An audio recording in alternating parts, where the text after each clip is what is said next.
เป็นแนวเดียวเลยอันนี้เมืองเวียงคำอะไรสักอย่างนะ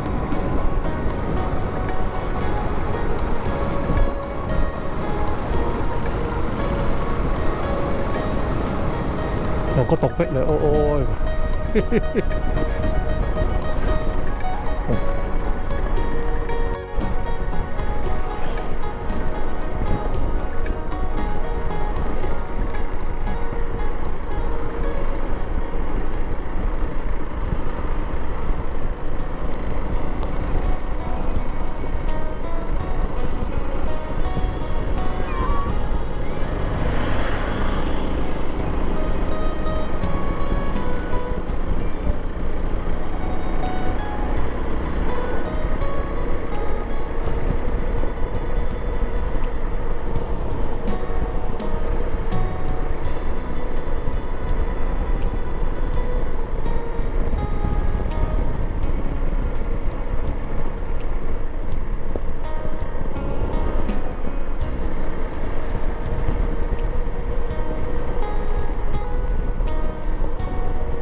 หิวหรือยังเที่ยงแล้วกินข้าวก่อนไหม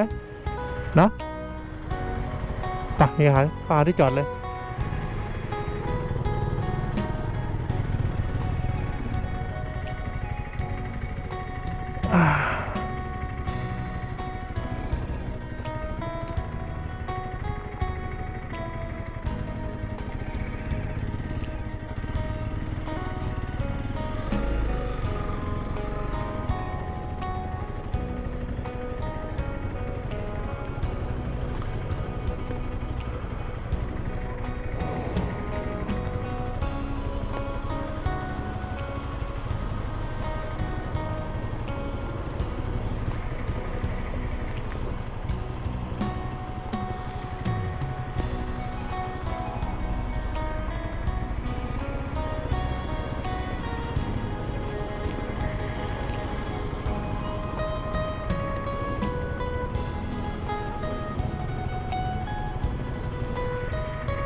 เนี่ย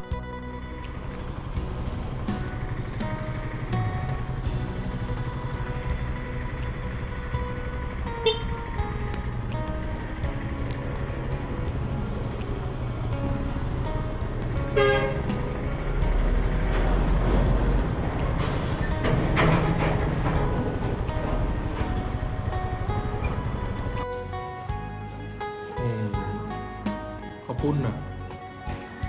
ข้าวปุ้นน้ำโขลกปลา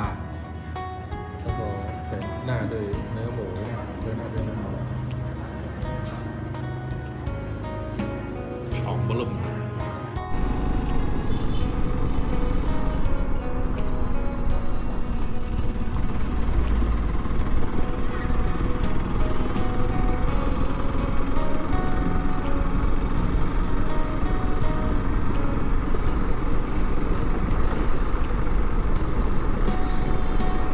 เมื่อกี้จอด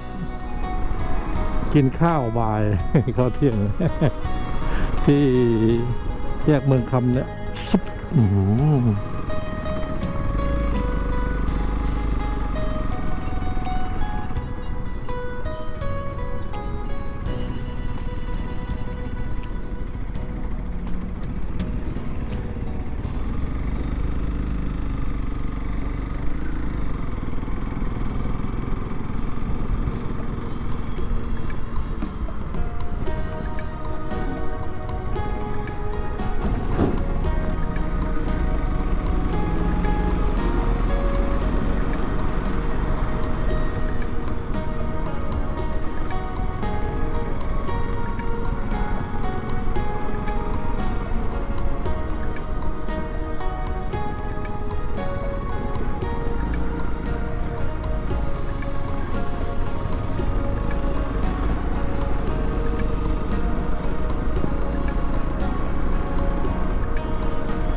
ด้านซ้ายมือนะครับเห็นป้ายบอก